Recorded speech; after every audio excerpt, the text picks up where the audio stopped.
Good morning ladies and gentlemen. In this video, we are going to cover the current affairs of 30th of August. The infographics used in our current affairs series are uploaded on a Twitter account. You can check the link from description box or from the pinned comment. For Hindi current affairs, please subscribe to our GKToday Hindi channel.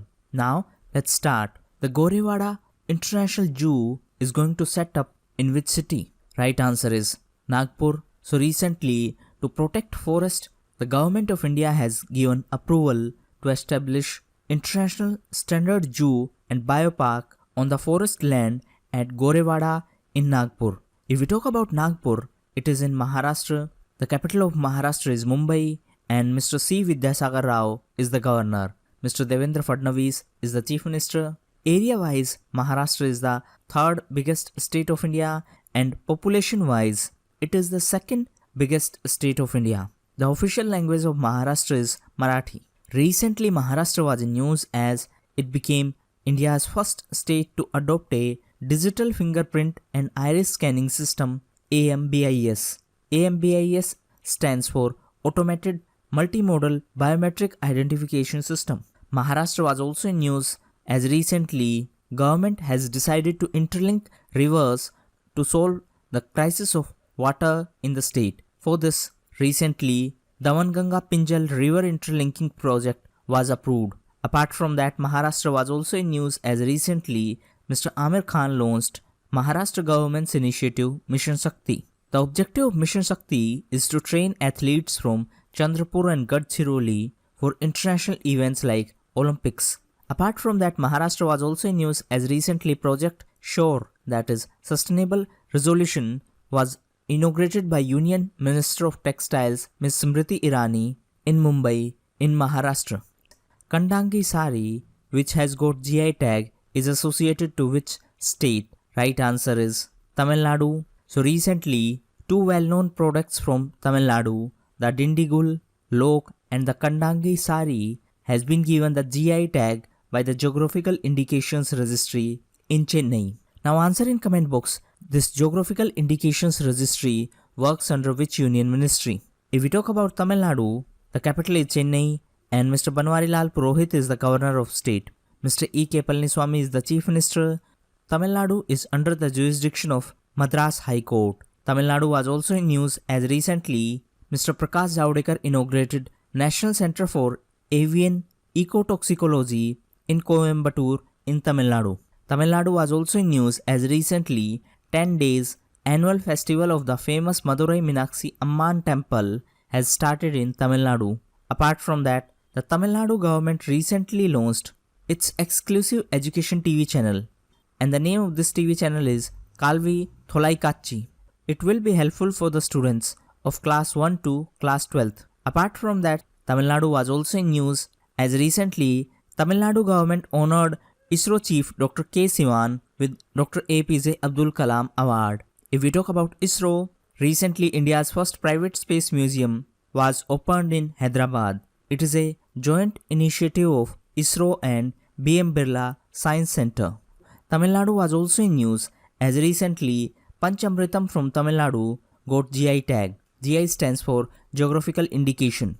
The government e-marketplace has signed pact with which organization to enable the growth of MSME, startups and women entrepreneurs? Right answer is SIDBI. So recently, the government e-marketplace has signed a memorandum of understanding with SIDBI to benefit MSME, women entrepreneurs and self-help groups. If we talk about SIDBI, it is Small Industries Development Bank of India. It was formed in 1990 and presently Mr. Mohammad Mustafa is the CMD of SIDBI. The headquarters of SIDBI is in Lucknow in Uttar Pradesh. If we talk about Uttar Pradesh, recently Ms. Anandiben Patel has been appointed as the governor of Uttar Pradesh. Mr. Yogi Adityanath is the chief minister. The capital of Uttar Pradesh is Lucknow. And recently Uttar Pradesh was in news as the state government has created a world record by planting more than 22 crore sapling in a day. Uttar Pradesh was also in news as it is going to be the host of 11th edition of DAF Expo in 2020. Apart from that, Uttar Pradesh was also in news as recently state government launched Dastak campaign against acute encephalitis syndrome and against Japanese encephalitis disease. Uttar Pradesh was also in news as recently first specialized hydrotherapy treatment center for elephants was started in Mathura in Uttar Pradesh.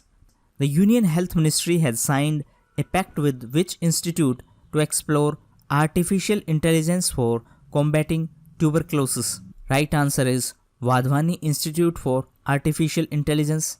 So recently Central TB Division of Health Ministry has signed a pact with Wadhwani Institute for Artificial Intelligence to explore artificial intelligence for combating tuberculosis. If we talk about TB, recently ICMR has launched India's first large-scale trial for two new TB vaccines. These are VPM 1002 and Immuvac. If we talk about ICMR, it is Indian Council of Medical Research, and recently ICMR was in news as it finalized the India's first National Essential Diagnostic List. Now coming back to TB, every year on 24th of March, World TB Day is observed to spread awareness about the disease. TB was also in news as recently India had signed a loan agreement with World Bank for the elimination of tuberculosis. If we talk about World Bank, Mr. David Malpass has been appointed as the President of World Bank recently. World Bank was also in news as recently Ms. Ansula Kant, the Managing Director of SBI, has been appointed as MD and CFO of World Bank. If we talk about SBI, recently Shanghai branch of SBI became India's first bank to link up with China's National Advance Payment System. The Malayala Manorama New Conclave 2019 was held in which city of Kerala? Right answer is Kochi. So recently, the 2019 edition of Malayala Manorama New Conclave held in Kochi.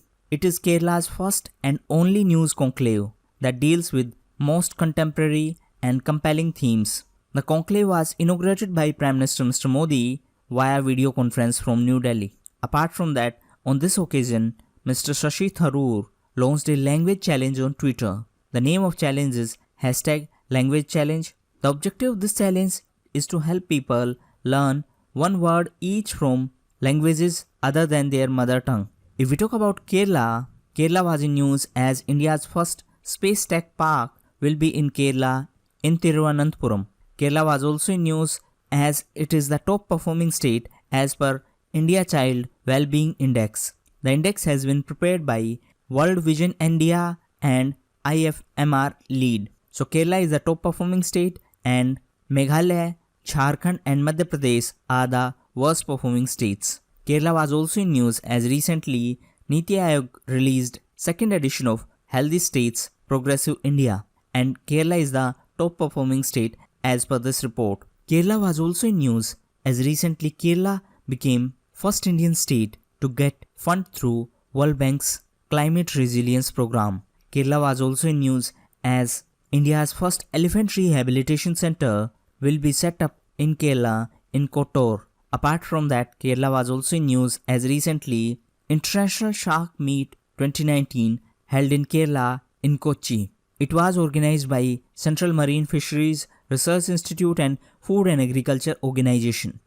The International Coalition for Disaster Resilient Infrastructure is being set up in which city? Right answer is New Delhi. So recently, Union Cabinet has given approval for establishment of an international coalition for disaster resilient infrastructure along with its supporting secretariat office in New Delhi. If we talk about Delhi, recently the 12th India Security Summit held in New Delhi and the theme was towards new national cyber security strategy. Apart from that, recently 7th Community Radio Sammelan also held in New Delhi and the theme was Community Radio for Sustainable Development Goals.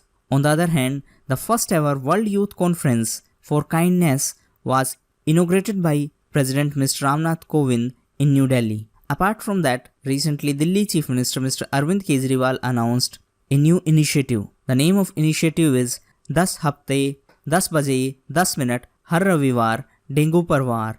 It is anti-mosquito campaign against dengue and chikungunya. Delhi was also in news as recently India's first clinical ecotoxicology facility was launched in AIIMS Delhi.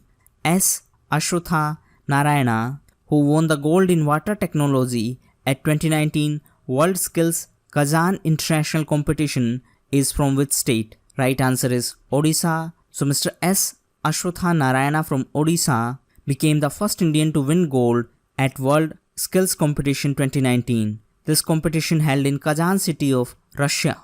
If we talk about few other first, recently Miss Priti Patel became Britain's first Indian origin Home Secretary. Apart from her, recently Wing Commander Miss Selja Dhami became India's first female officer to become a flight commander of flying unit. On the other hand, recently Miss PV Sindhu became first Indian to win a gold at World Championship. This championship held in Basel in Switzerland. Apart from that, recently Miss Aishwarya Pisse became first Indian to claim a world title in motorsports. On the other hand, recently Mr. Tarun Chaudhary became first Indian Air Force pilot to perform a wingsuit skydive jump. On the other hand, recently Mr. Priyam Chatterjee became first Indian chef to be awarded with French honor. The term animal spirits, which is in news recently, is associated to which field? Right answer is economics. So recently, in its annual report for 2018-19, RBI has stated that lack of domestic demand is holding back the animal spirits in economy. Now what exactly is this animal spirit? It refers to the emotions and instincts that guide the behavior of investors and consumers in a market economy. Now your homework is to find out bearish tendency and bullish tendency. That is bear and bull tendency. Now if we talk about RBI, recently RBI was in news as Bimal Jalan Committee has suggested that RBI's economic capital framework must be periodically reviewed after 5 years. The committee also recommended that RBI pay interim dividend to government only under exceptional circumstances. And recently, RBI approved a record of surplus transfer of rupee 1.76 trillion to the government of India. RBI was also in news as recently a task force headed by Ms. Usha Thorat suggested liberal currency market for offshore users. RBI was also in news as recently it finalized 3-year roadmap Utkarsh 2022 to improve regulation and supervision of central bank. RBI was also in news as recently RBI launched complaint management system for filing online complaints against banks and NBFCs. Which union ministry has launched campaign Angikaar for change management? Right answer is Ministry of Housing and Urban Affairs. So recently, Ministry of Housing and Urban Affairs has launched a campaign for change management Angikaar for social behavior change. If we talk about Ministry of Housing and Urban Affairs, recently it launched Swachh Nagar app for waste collection. The Ministry of Housing and Urban Affairs was also in news as recently it launched Swachh Sarvekshan 2020 and the theme was Cleanliness is our right. On the other hand, recently Ministry of Jal Shakti launched Swachh Sarvekshan Gramin. So the Gramin survey was launched by Ministry of Jal Shakti. On the other hand, the urban component was launched by Ministry of Housing and Urban Affairs. Now coming back to Jal Shakti Ministry, recently Jal Shakti Ministry was in news as it launched Jal Shakti Abhiyan. It is a water conservation campaign. Jal Shakti Ministry was also in news as recently government has launched Sansadhan Hackathon for Divyangjan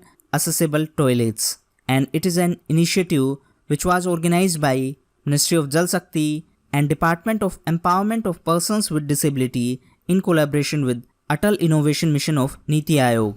Now answer in comment box, Department of Empowerment of Persons with Disability is under which ministry?